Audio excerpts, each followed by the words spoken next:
to We Poets. My name is Sally Baker, and I'm the host of We Poets. We Poets is a poetry show for boys and girls between the ages of 6 and 13. So if you would like to be on the program, please have your school teacher or your parents call me at the number which will appear on the screen.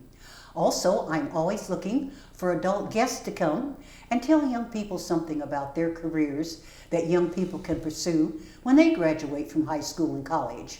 So if you would like to be a professional adult guest on the show, you can also call me. Today I have a very special guest, and his name is Peter Bruce DuMont. And he was on my show about 15 years ago, and I'm so glad that I can interview him again because I know that lots has happened since Peter was on many years ago. And he's a very interesting man. And the name of his company is called Star Allowance. Star Allowance. Alliance, I'm sorry. Star right. Alliance. He is the founding philosopher and president in service. So here we go with Peter. Hi, Peter. Hi, Sally. Thank you so much for having me back. It's so good to see you again and to find out what you've been doing all these 15 years since I last interviewed you. So let's start out and you tell me, what is Star Alliance and why do you call it that? Okay, thank you very much. The idea is an uplifting civic approach to morality. That means right and wrong, and the guidance that can be provided by principles or points of value that shine like stars above all the divisions down on the planet, you could say, or at a lower level of consideration. And the principles are invisible, but we want to give it this image of the point of value or star to look up to and help everybody, raise their consideration and their mode and methods of communication, cooperation, and celebration for common goals. Now, you're a nonprofit, right? Yes. And we have a long history. We started in 1985 with our incorporation, and we picked the date at the last minute. It was close to 8/8/85. And I realized it only like an hour before the deadline when the state building was going to close.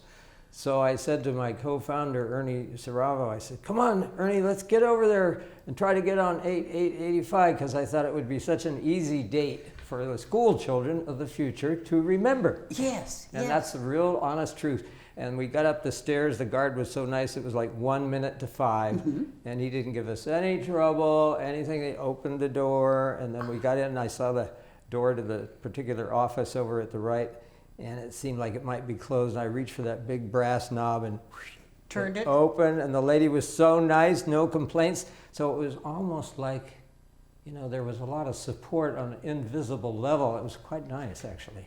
Yes. And we made it. We got out with our stamp 8/8/85. Yes. Now tell us about this beautiful flag that you brought. That was developed in '87 by Philip Hill, who was a cousin of mine by marriage, and he took the idea of the star for celebrity and for inspiration and the point of value and so on, and we said we got to keep the star. And then I said we got to have maybe a rainbow, and we want to have this idea of diversity and unity at the same time. And he came up with a bunch of wonderful designs, but there was one that was 3 stars in an arc like that, and some lines that went through them. And I said, that's it. I hadn't seen anything quite like that for. It has been used historically, that kind of arc and stars. But I had never seen it in popular culture, and I knew right away that's some. And then we got to, was it going to be 3 stars, 4 stars, or 5 stars? And I must take a little credit for the final decision. I was pretty decisive. I says, let's go with 5 for the hand. Oh. And I had no clue, Sally, at that time how important that would turn out to be. Oh. Because the hand is a microcosm of a family of individuals. Think of it. Each, and see how it goes kind of with the, with the logo? And so you have the heart here. And the heart is providing circulation of the necessary support and nutrients, really, of intelligent communication to the far-flung fingers that can be free out at the edge. So the fingers stand for individuality, diversity, which is a good thing, and freedom at the edge. But notice that in order to be sustainable, the freedoms have to be limited, intelligently limited. They can't just fly off or go on forever, and they have to be always responsible to the whole that is giving them the support that they need to be free. Good, good. You see how it works? Yes. And the whole world, kids, need to learn this early so that we don't buck away from responsibility. We embrace it and say, this is how I keep my freedoms, is by being responsible. Good. Now, when you take this out to the schools, when you go out into the schools? Sure. And the kids, I'm sure, are very interested in it. Oh, absolutely. And in my dream for our world, we would have a rapid expansion through UNESCO, which is the United Nations Educational, Scientific, and Cultural Organization. And they are already set up. They're 80 years old. The whole UN is 80 years old this year. 2025 is the 80th anniversary of the atomic bomb and the United Nations.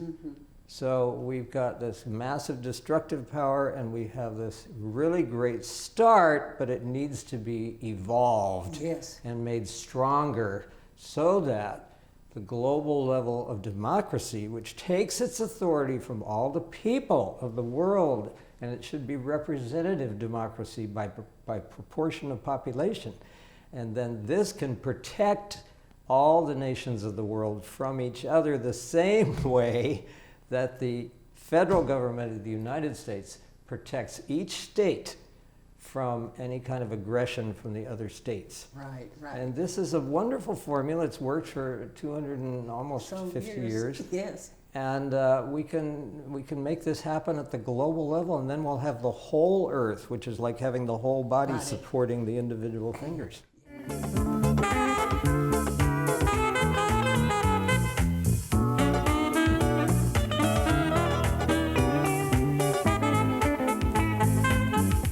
Peter, what are the highest civic ideals and the primary peace principles, please?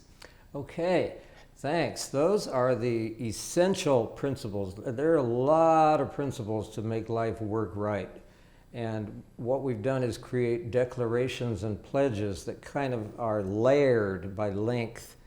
And it took me the longest to make the shortest one, because the shortest one had to capture the truth of relationship that's sustainable in as few words as possible, and that was actually the biggest challenge. Oh. But the basic ideals, like the bones in the hand, there are about 30 bones in each hand if you count the sesamoids, or floating bones, that there are 2 in the thumb and a couple or 3 up here, and it varies from person to person. It's interesting. Yes. So there's no exact number for everybody of exactly how many bones, but it's about 30. And that's nice because it's an easy number to remember. And I like it also because it means, it's hard to decide what is the most important principles, because they're kind of all important, and there's no one exact line of where the primaries stop and the secondaries begin. Yes, yes. But you can think of goodwill. I consider goodwill the fundamental moral choice. And that is, what do you intend here? Do you want to deliver harm, which is ill will, or do you want to deliver goodness, which is something that will be building up to life and prosperity and harmony and getting along and fairness. And all these things. Yes, yes. So goodwill versus ill will is a switch that just goes back and forth, and we can, once we get intellectually clear on this, we can discover it inside our own psyche. And it's in the brain somewhere. It's wired in there. And you can actually get in the habit of maintaining goodwill by a choice, even when you feel like you're being conflicted with yourself or with another person. And that makes all the difference in the world. Yes. Oh, it Yes. really does. It's a wonderful experiment to even try it for a day or a week and then say, yeah, I'm going to make this commitment to try. Now, nobody's perfect, and that's part of our philosophy. Yes. And life is complicated, and that's why we need the makeup values. So let me use the hand again and say goodwill and integrity, or honesty and follow through as best we can, is right on the palm.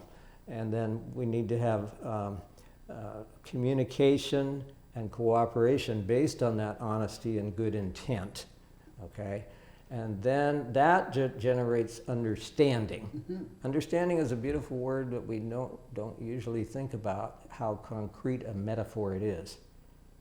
Understanding.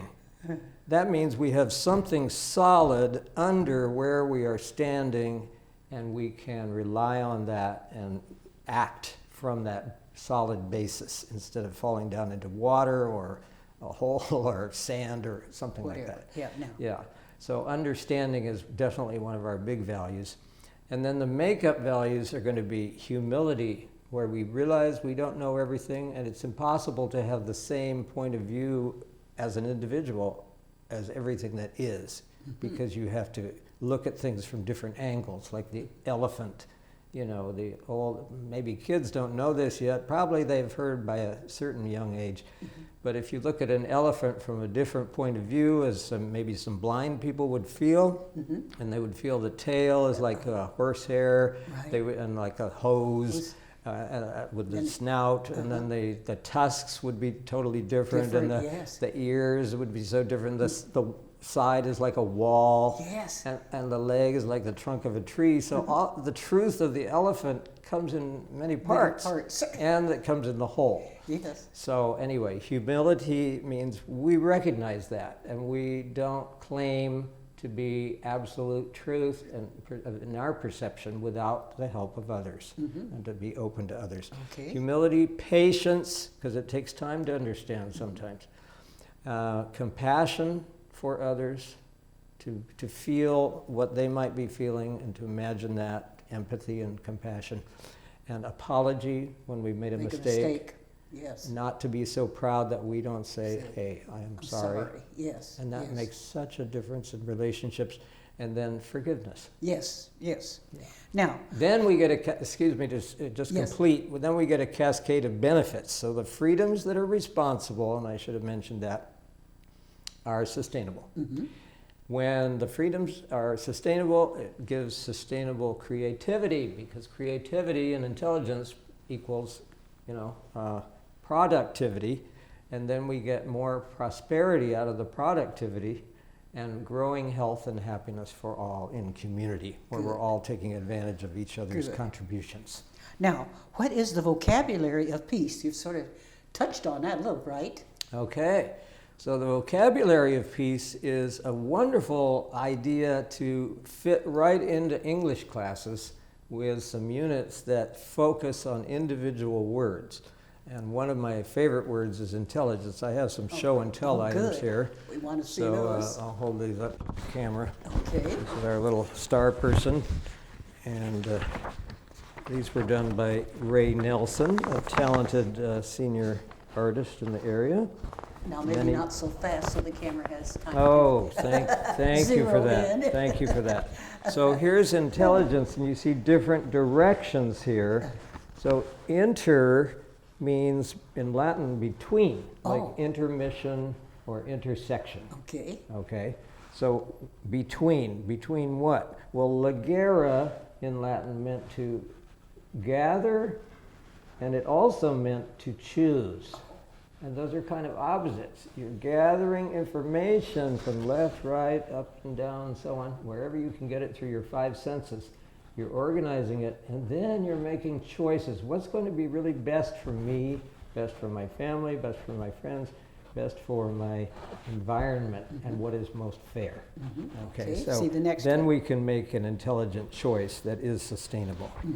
Okay, and I think it lights up our circuits when we realize what this word intelligence actually means. Goodwill, yes. Because that's what I'm doing in school. I'm gathering information, I'm learning how to organize it and make beneficial choices. Yes. And there's a goodwill, and We have one for ill will over here, which is kind of the opposite here. I'll just show that. I think this is it, yeah. So you see the differences. Oh, yeah. There's ill will. Oh, Yeah, and look at that face. who wants to be the recipient of that kind of energy? That's right. And who would like to, Have not a like to be smiling face, yes. a recipient of that kind of energy? Yes. So now respect is wonderful because it actually means is like return and rewind and so on. So is again, or more closely, and what? Spect is like spectators, inspections, spectacles, okay? Looking. Looking. We're looking back at one another and actually making contact, acknowledging one another, and being able to communicate effectively. Good. So that's so important, along with goodwill. And sometimes you need Integrity, yes. integrity to tell the truth and shield yourself against untruths and lies. Yeah, and follow through on your word. Keep your word. Yes. Communication actually means means together, and unity is in here. See, unity. Yes. And then cation is like the action of. So we're making unity together. It's a beautiful meaning of the word. Yes. And that's the glory of language, is to give us the tools to do that. Yes. And now I just have to interject here that I just recently started using a translation program on my phone. Oh, really? And it worked like a charm. And I was able to talk with a Chinese person who didn't speak a lot of English, and she could talk with me, and it was just so, remarkable. Isn't that wonderful? I'll have to get one of those. Yeah. I understand Apple has one that's free, and Free? Yeah, if you have their program and their equipment, that's what I heard. Oh. So that's really adding to world peace. Yes. Responsibility, the ability to respond. That's a truism. I mean, that's been out there for a long time. But just by putting these things together. And focusing on 10, 20 words that are key, suddenly your whole worldview can take on this wisdom and, harmonious way of living. Now, So who that's the did these vocabulary sketches for you? piece. Say it again? Who did the illustrations for you? A man named Ray Nelson, whose father or grandfather was instrumental in inventing radio towers and transmissions and things like that. Yeah. Wonderful. Yeah. And I know the children enjoy these when you take them out and show them at school. Sure they do. Yes, Yeah. they do. Yes. Now this is important, and a teenage girl I happened to meet on BART, and I showed her one time. And I said she was getting off the train, and I said, did that make any impression on you? Was it valuable? Was it interesting? And she said, yeah. I said, anyone in particular? And she said, yeah, the one about lies. Oh. And then she got off the train, and I never saw her again. I said, wow, something that I did helped her to understand. And what she understood was, it says, lies wreck the working of intelligence or making of best choices.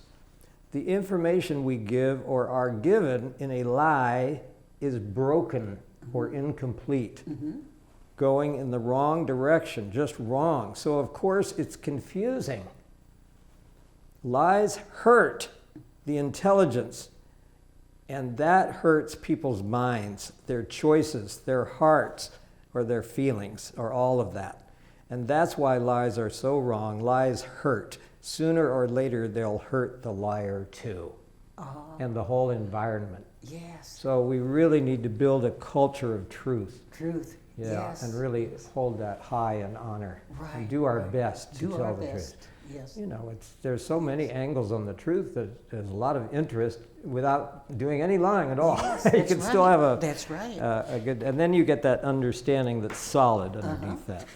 Okay, so, and then conflict, to Conflict. acknowledge that yes, it happens, and when that ill will creeps in. So the doctor comes along, the doctor Star comes in. Alliance doctor, or the good person comes on, and the third party can separate the energy and sometimes the physical confrontation that's going on. And we need more of this in our international relations. That's why we need a strong United Nations, not a weak one that's always vetoing one side or the other right when we need it most. Yes. Yeah, and there has to be a legislative override to the veto. And we can do this because there's an article in the UN Charter which was signed on June 26th in San Francisco 80 years ago. 80 years ago. There's an article that provides for calling a conference. They call it a charter review conference, but there's another name for that, which is much more exciting. What's that? It's the same thing, a global constitutional convention. Good. Think of what a privilege it is to have this opportunity. We haven't used it for, all we need is 2/3 vote in the General Assembly to call the conference. It's never been called in 80 years. And the reason is everybody's afraid that one of the veto holders is going to not go because they don't want to give up their power. But that can change with enough intelligent agreement all at the same time. I call it visa. Now, I think before we run out of time here, why don't we talk about this lovely award? Can you tell us about this award here? Sure. This is the Star of Peace Award, which was instituted in 1986, actually, with Dr. Linus Pauling, who had won the Nobel Prize twice. He's still the only two-time undivided Nobel laureate. That means he got it just for himself for chemistry, to discover the secrets of the bonding process of atoms with each other, the chemical bond. And then he got it for his work for world peace by lobbying successfully for the first atmospheric test ban. The first or the second, but it was one of those great leaps forward to stop exploding nuclear weapons in the atmosphere, I believe. Yeah.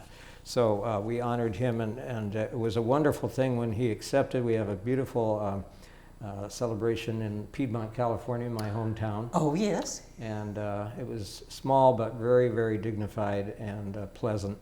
And then he signed the first declaration or proclamation for peace that I had written on my mother's kitchen table. Oh, on your mother's kitchen table. Yeah, and I typed it up, so I thought a lot about it. But he read it carefully and at a quiet moment, and then he signed it. And I got very inspired and also very afraid, because I felt the weight of the responsibility of declaring even peace principles. So it evolved over the years, and I did change it. I got in the habit of changing it, upgrading my wordings, and trying to imagine what would last and what was the most true and complete. So now we have all these layered documents of a short, and medium, and longer, and then a comprehensive one. And I do think I hope it will be a major contribution to bringing the world together around these pure principles. Yes, yes. Now, we don't have time now, but we're going to show some of the different things that you have received. You've had some interesting, famous people that you've either interviewed or talked with. Well, let me say that Dr. Pauling was first, and then Dr. Albert Baez and his family, which includes Joan, the singer, famous folk singer, as they just made a movie about her, and also Mimi, who did wonderful work for prisoners, to bring music to prisoners. And to help them get rehabilitated and inspired. And John Denver, who did a lot of promotion for the environment very early on. Leonard Bernstein did, he was the director of the New York Philharmonic Symphony, and he also, we're almost out of time, he did a lot of television shows for children and youth. Bringing orchestral music to youth. Jerry Rice of the San Francisco 49ers and Bill Walsh, the famous Super Bowl coach. Well, these are signers, excuse me, these are signers. And then the Star of Peace Award included the Baez family and the peacemaking peoples of both Russia and America when the Cold War dissolved. So there were a lot of groups and a lot of people, and we tried to acknowledge that aspect and not just the presidential level. So we need to do that again. There needs to be a lot of communication, people to people, directly with television and the internet. Yes, so we're going to have a number of clips that we're going to show that you have met are interviewed. And some of our recent recipients were President and Mrs. Carter. Wonderful. Yeah, oh, how nice. that I'm was sure very you nice when enjoyed they meeting them. Yes, I did meet them, but we gave the award through the Carter Center, and we were acknowledged through the center. You got to travel to their home state? And let me mention, we have like one more minute. Yeah, I think so. There's a survivor of the atomic bomb that lives right here in Berkeley. He's Who's 88 years old. He was 8 years old at the time of the explosion. It's Takashi Tanimori.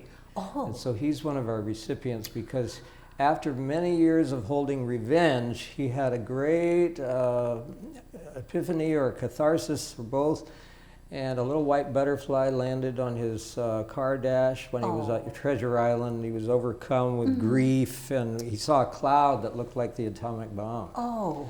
And he just became overcome. But then at that moment, he decided to forgive everyone.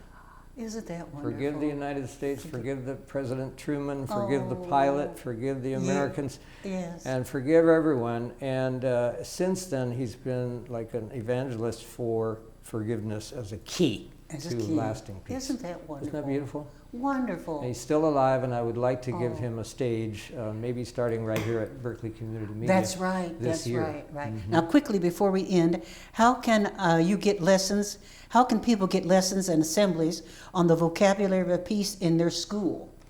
I would say the parents who are interested to support this, first of all, talk to your parents if you're a young person.